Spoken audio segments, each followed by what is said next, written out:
खोट्या केसेस करून मला जेव्हा तुरुंगात टाकण्यात आलं होतं त्यावेळेस सुद्धा विधान परिषदची निवडणूक आली होती आणि त्या निवडणुकीमध्ये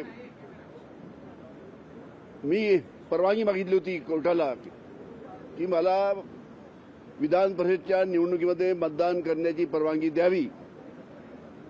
मी खालच्या कोर्टात गेलो होतो, खालच्या कोर्टाने परवानगी नाकारली। नंतर हायकोर्टात गेलो, हायकोर्टाने सुद्धा मला परवानगी नाकारली आणि त्याच्यामुळे मी मतदान करू शकलो नव्हतो।